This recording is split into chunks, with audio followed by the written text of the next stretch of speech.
What do you think separates the top CEOs, the top to the average? Top to the average. What do you think that separates? What do you mean by the top? Like when you say top, what do you classify as the top CEO? Ones who, like for example, maybe as a business owner, CEO, you go on to sell the business for millions and millions and millions, a massive exits. Ones who just build great empires, build big businesses. You know, we see, you know, the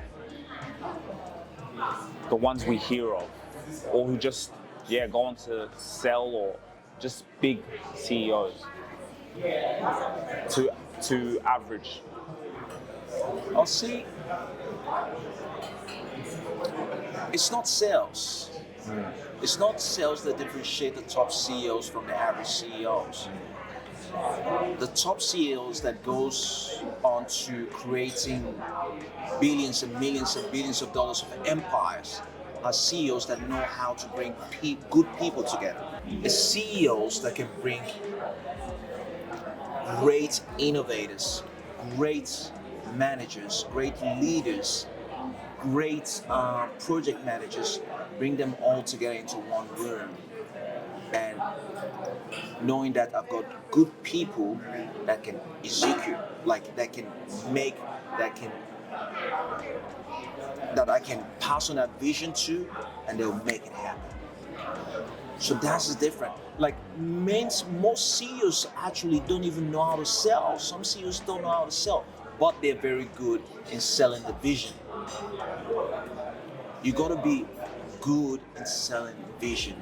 You gotta be able to sell the dream. You gotta be able to sell the long-term goals to your staff consistently. And you gotta be able to bring amazing people into one room and sell them all on the dream. And watch them go out and make that dream become a reality. And you just get out of the way. Let them do their thing. You get great people in. The worst thing any CEO can do is be in their way. Step away, step out, let them do their thing. Trusting the fact that, trusting your judgment that you've gotten the right people for that job, and let them do their work. And that's it. That's it. My opinion. It's so powerful because, as I said, I was telling you guys, Lazy CEOs, or the Great CEOs, the book by Jim Schroeder, is saying exactly what you just said, and talked about how the best CEOs, as hard as it is, they say for you to step into player mode, they find, before they go and do it, they find the right people to do it. That is the last resort. They find the best people to go in, like you said, to get the job done, and trust in that you can do it. So that's extremely, extremely powerful. Hey, I know you're enjoying this video. For any inquiries and mentorship opportunity, which I would be really looking forward to working with you, in this description below, you can get all my details, and I look forward to working with you soon. And when you start thinking about the best people in a row and things like that, let's say, when you start talking about big organizations like, Tesla or Google, we're talking about global organizations. Now, the best people in a certain type of roles, these people, it's not really about the money, it's more about what sort of challenges out there, what sort of project is out there that I would love to be involved in, right? And this particular kind of people, it takes a special kind of person to be able to sell a vision to them, to make them want to come on board, to come work with you.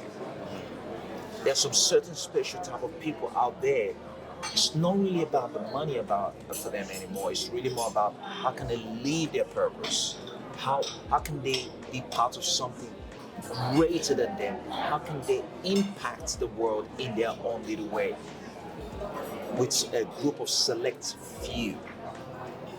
Right? Now this is obviously, we're talking on an elite state, on an elite level. But if you to bring down a micro level to as well, that's the same kind of approach a mom and dad business should be taking to as well, going, okay, this is what we need, this is what we need, this is what we need. Right? Well, I'm not the best salesperson, but I've got an idea in terms of I'm trying to create this pizza shop, right? I know there's a good demand for it. I've got the logo design. I've got all this stuff. I've got a premise and location. Now, where can I go get the best pizza chef? Where can I go get the best someone with the best marketing skills? Where can I go get the best someone with the best customer service skills? Right? Where can I go get the best oven maker or whatever? These are the stuff you should be thinking about and go, where can I find the best to be able to execute and deliver on this vision I've got? And that's it. And if you're able to do that, obviously it requires some sort of level of capital, which is always the case for most startups. Most startups don't have the capital, that's where they find themselves having to do it themselves. But once you start getting to a level where you start to generate some money, and you start going, okay, where can I go to find the best to get this job done? Because most times you see a lot of businesses, they try to go cheap. They're trying to pay, they might interview someone and the person going, their income expectation is 150,000. And this person's got 7 years experience, 10 years experience, whatever the case might be. And they can see this person really good after interviewing them, but their budget is only $50,000 a year. And they'll go get someone for 50,000, which is someone fresh in the industry, maybe they've got 1 year experience, and they're expecting that person to be able to deliver as much as someone with that many years experience that wanted 150,000. You would always get what you pay for, right? But unfortunately, not every business can afford to pay for someone with so much skills. But while you're still growing, whatever you've got, even if you don't need to get someone full time, you're better off getting the best part time.